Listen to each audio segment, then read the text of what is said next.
Même adversaire, nouvelle compétition, l'Atlético et le Real Madrid se retrouvent une semaine après dans un contexte différent. Dernières infos, composition probable, c'est la preview de Real France. C'est parti.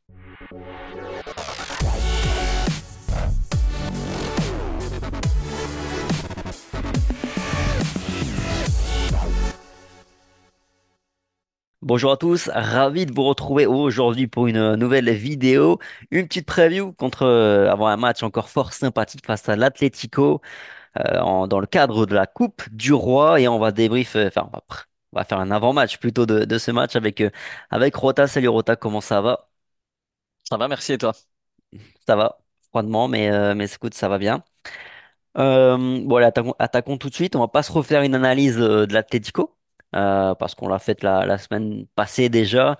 Par contre, on peut dire que le profil qui avait été dressé de l'Atlético a été plutôt validé parce qu'on a vu leurs faiblesses défensives que l'on a évoquées et que cet Atlético, on l'a vu aussi, était capable de faire très mal, notamment en transition, mais aussi sur les coups de pied arrêtés. Ouais, c'est ça, c'est un adversaire qui a évolué par rapport à ce qu'était cet Atlético sous Simeone dans ses débuts. C'est une équipe qui joue, qui ose jouer, qui ose aller de l'avant et être une équipe très offensive. Et à contrario, comme on l'a constaté, c'est une équipe qui a beaucoup de carences défensives et on a su les exploiter durant le match de Supercoupe de la semaine passée. Donc je pense qu'on va avoir un match assez similaire avec un adversaire qui évidemment sera revanchard et surtout qui est invaincu à domicile. Donc ça va quand même être une autre paire de manches forcément. Il y aura une appréhension différente. Il y aura aussi forcément ce match de Supercoupe en juge pour l'Atlético, pour le staff et pour Simeone. Donc voilà, ça sera un match qui restera difficile. Ça reste un derby. On aura également un public contre, alors qu'en Arabie Saoudite, on avait quand même vraiment un public voué à notre cause. Donc voilà, le match, c'est pas parce qu'on l'a remporté la semaine passée que ce match sera facile et qu'on va le remporter facilement. On sait très bien que ça sera très compliqué. Mm. Même si au final, c'est vrai, je trouve ils ont pas été si forts que ça non plus en attaque. C'est un match quand même qu'on avait maîtrisé, on l'avait dit dans le débrief. Puis au final, c'est vrai que quand on regarde même un petit peu après, plus froidement le match, avec un regard un peu plus reculé, on voit qu'il y a un but sur coup de pied arrêté, avec une erreur quand même assez nette de Nacho qui lâche son vis-à-vis. Un très joli but de Griezmann ensuite, c'est vrai, même si encore là on peut voir des erreurs, des failles dans la défense madrilène. Puis une erreur de Kepa sur le troisième but. On a vu une défense madrilène bien plus performante, inspirée que ça cette saison. On l'a vu aussi notamment sur le Classico. Ouais, et puis comme tu l'as dit, on avait quand même une maîtrise technique, donc j'ose imaginer que si on a cette même maîtrise qu'on a eue lors des deux derniers matchs, lors de cette Super Coupe, on aura forcément l'avantage, en tous les cas technique de ce match, et l'avantage du milieu de terrain. Et on sait que c'est évidemment une clé dans ce type de match. Mais encore une fois, public de l'Atlético, avec un arbitre qui peut aussi être influencé par cette ambiance, un Atlético revanchard à domicile. Et puis, il faut aussi le souligner, on a nous joué une finale 3 jours plus tard, donc il y a aussi ça à prendre en compte dans les jambes. Donc c'est pour ça que je pense que ça va peut-être se rééquilibrer un petit peu. Donc il faut toujours être aux aguets. Ça reste un match aussi coup près. C'est un match unique et pour lequel bah voilà, il y aura un vainqueur et puis un éliminé. Donc je pense qu'ils vendront chèrement leur peau. Donc voilà, l'avantage il est du côté madrilène du Real parce qu'on est au-dessus, je pense en tous les cas en termes de niveau et surtout actuellement. Mais attention, c'est un adversaire comme je l'ai dit sur le débrief du match de Supercoupe, c'est pour moi le plus gros adversaire en Espagne, donc ça sera forcément un match qui sera très compliqué.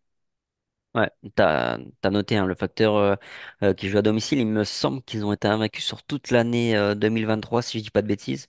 Il me semble qu'ils n'ont pas perdu un seul match et il doit y avoir Ouais, 90 cette saison, ils ont que des victoires. Ils ont un nul face à Getafe et c'est un nul en étant à 10 contre 11 pendant une mi-temps, parce que Savic se fait expulser à la 43e, je crois.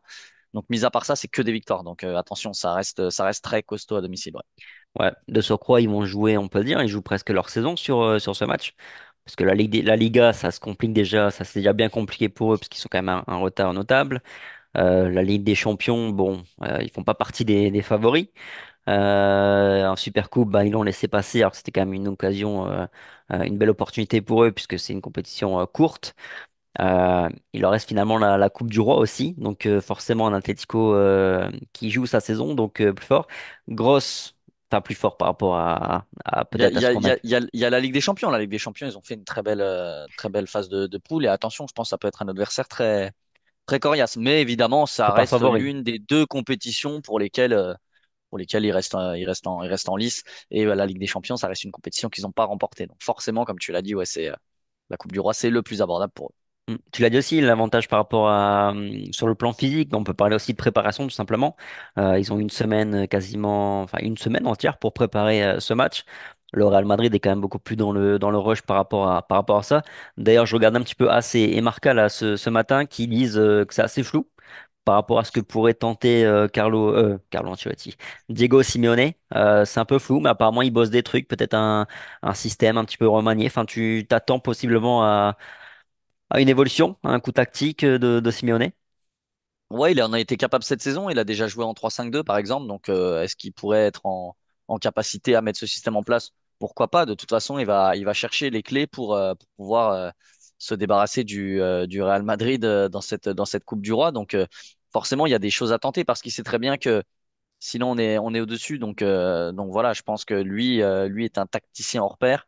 Voilà, il connaît le football, il connaît le Real. Ça fait quand même des années qu'il est à la tête de l'Atlético, donc il sait ce qui peut potentiellement plus ou moins faire mal à l'adversaire. Donc c'est pas impossible. Je t'avoue que je m'y suis pas penché, mais voilà, on connaît Simeone. Cette saison, il a utilisé plusieurs systèmes, donc c'est pas impossible clairement.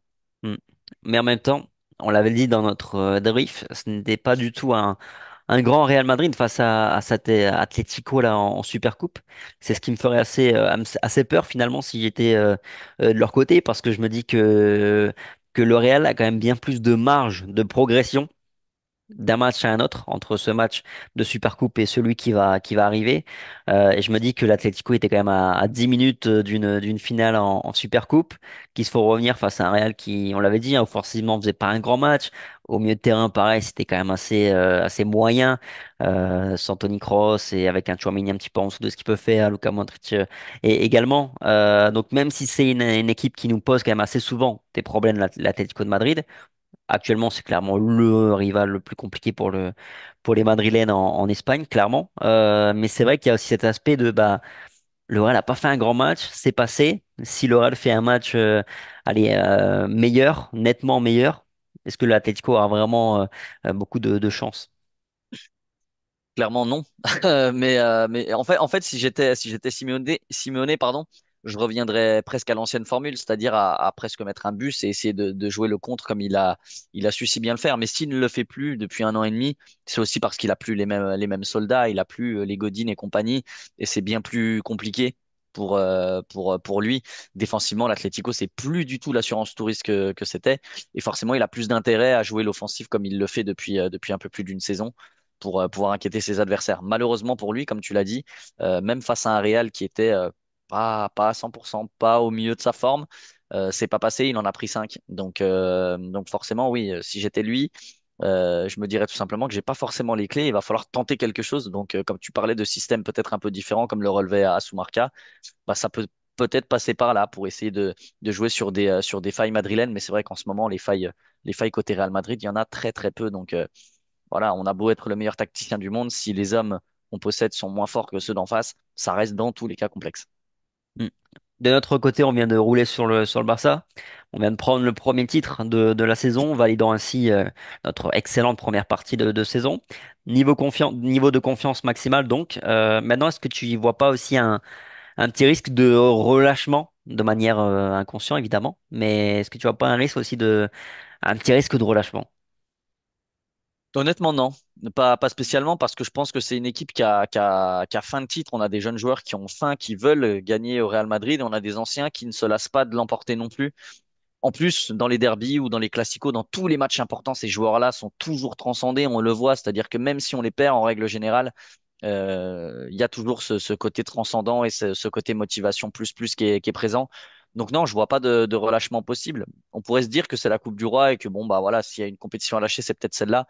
Mais je pense qu'on a des joueurs qui ont envie de lâcher aucune compétition. Ils le disent de toute façon déjà oralement et puis ça se voit également sur le terrain. Donc Non, je pense pas qu'il y aura de relâchement. Justement, le fait de pouvoir boucler une semaine où on prend la Super Coupe, on élimine un rival direct dans la Coupe du Roi, bah, c'est aussi la potentialité de se dire, voilà, mis à part peut-être le Barça ou la Real Sociedad ou un Bilbao qui sont très costauds, on élimine quand même un gros calibre.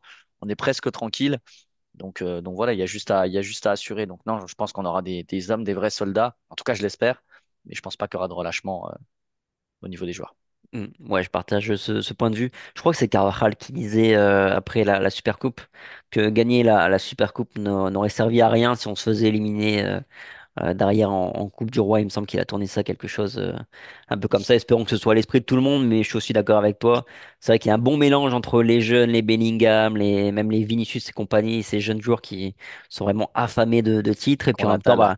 en même temps, les Toni Kroos et Luka Modric qui savent aussi que le temps passe, qui vont plus avoir 20 000 opportunités comme ces petits jeunes et qui veulent mettre la main sur tous les trophées possibles avant de raccrocher les crampons. Tout est beaucoup plus clair aussi, lisible au Real par rapport au 11 de départ qui sera aligné par Carlo Ancelotti.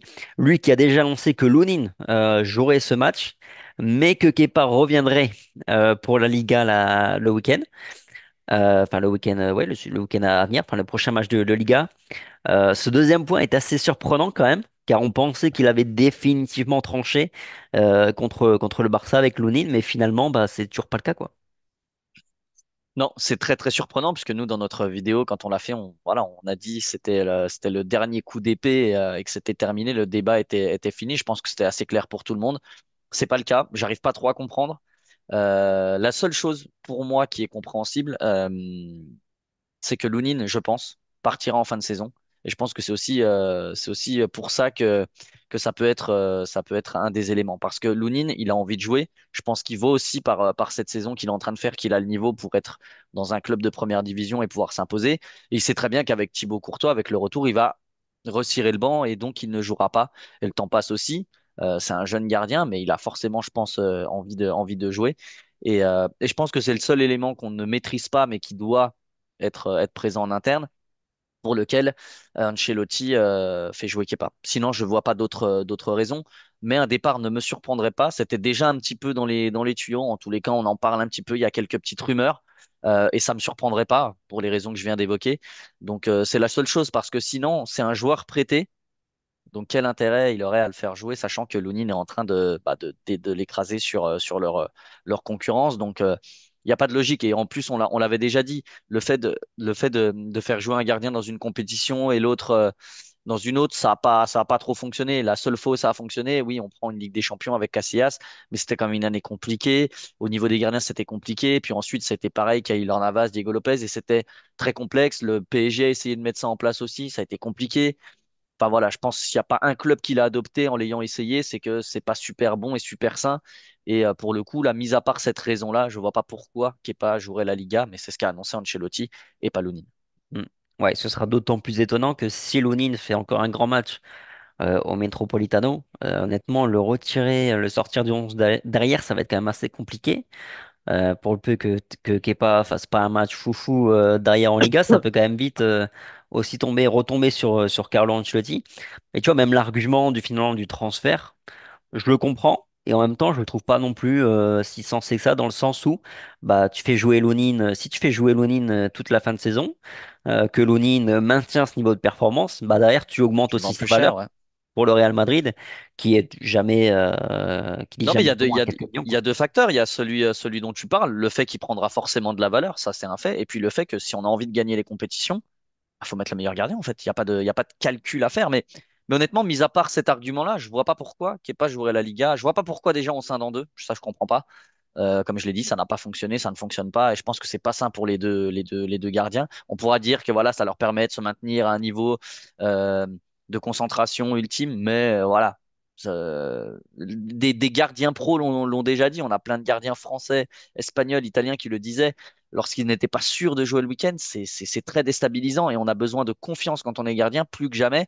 Et la confiance, ça passe par jouer tous les matchs et être un joueur indispensable. Si c'est pas le cas pour les deux, moi, forcément, je pense que ça fait plus que ça les affaiblit plus que ça les renforce. Donc, je trouve ça un peu bizarre, ouais.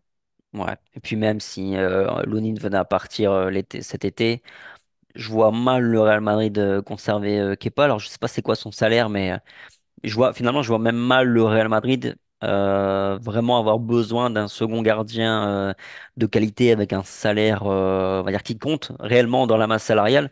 Le Real est quand même habitué à faire monter le mec, le gardien du Castilla le plus en vue. Et puis, de toute façon, on sait que Courtois, quand il va revenir, Courtois, même en Coupe du Roi, il est tellement déterminant que c'est pas un gardien que tu fais tourner. En tout cas, c'est pas ce qui s'est passé sur les dernières saisons. Ouais, c'est sûr. Après, je pense que le Real prendra quand même un gardien de confiance et un gardien qui sera très costaud. Alors après, oui, tout dépendra du salaire de Kepa. Mais je vois bien le Real Madrid aussi en profiter pour avoir un Hispanique de plus dans son effectif. On sait que c'est important. Et un gardien du Castilla, voilà. Pour être très honnête, que ça soit au Castilla ou dans les Juveniles, on n'a pas de gardien ultra sûr. Même Lucas Canizares, sur lequel on avait beaucoup d'espoir, ça reste quand même assez fébrile à mon sens, en tous les cas pour être en équipe première. Donc ça, je suis pas sûr que le Real n'ira pas sur un gros gardien ou conservera Kepa. Mais en tout cas, comme tu l'as dit, oui, Courtois, il est indispensable et il a très rarement tourné, même en Coupe du Roi, même sur des 16e de finale. Donc c'est sûr que le second gardien devra se contenter vraiment que de miettes et il doit en avoir conscience. Même si c'est vrai que Courtois va aussi revenir d'une grave blessure. Donc il y a aussi ce facteur-là à en prendre en compte. Peut-être qu'on prendra plus de précautions par rapport à ça et qu'on aura effectivement peut-être besoin, au moins pour la saison à venir, d'une meilleure garantie que ça sur le banc en deuxième lame. Euh, pour le reste, tu penses que Carlo Ancelotti a intérêt ou pas à faire des ajustements ou alors on ne change pas une équipe qui gagne? Alors le connaissant un petit peu, je pense qu'il changera absolument pas son 11. Je vois pas pourquoi il le changerait. Ça a tellement bien fonctionné qu'il y a pas de raison de changer. Et en plus de surcroît, le fait de mettre Aurélien Tchouaméni dans ce rôle-là, avec la confiance qu'il a face à un milieu de Jugones, comme on dit, de l'Atlético, ça sera parfait, je pense. Donc il n'y a pas d'ajustement à réaliser. Alors peut-être qu'il sera aussi précautionneux en mettant peut-être un Camavinga à la place de Ferland Mendy ou un Camavinga à la place d'un Fede Valverde qui enchaîne. C'est possible, mais à part peut-être un ajustement de ce type dont je crois pas du tout, je pense qu'il repartira avec le même 11. Ouais, je suis d'accord. Même si au final, c'est vrai que je t'avoue que je suis un peu tiraillé dans le sens où j'ai très envie, par exemple, de voir un Eduardo Camavinga sur le terrain. Et je pense que tu l'as cité, c'est celui qui est le plus proche finalement d'entrer dans ce 11 de départ. Mais en même temps, tu dis, mais tu retires qui dans le 11? Parce que Tchouaméni, on vient de le retrouver à un top niveau et devant la défense, je pense qu'on a pas mieux, même si Camavinga a aussi montré qu'il était capable, mais c'est quand même un registre différent et Tchouaméni est installé à ce poste. Fede Valverde, il est vraiment intouchable. On l'a déjà évoqué sur les dernières vidéos. Il est vraiment intouchable. Donc, à moins que physiquement, il y ait un besoin de repos, ce qui pourrait arriver aussi, et ce qui arrivera forcément à un moment donné dans les prochaines semaines, tu le sors, effectivement. Mais sinon, il est intouchable. Et Tony Kroos, bah, il a encore été aussi excellent. Alors, il avait fait le pari de le mettre sur le banc lors du match, ce match face à l'Atlético, mais je le vois pas refaire finalement, peut-être pas la même erreur, mais en tout cas le même choix.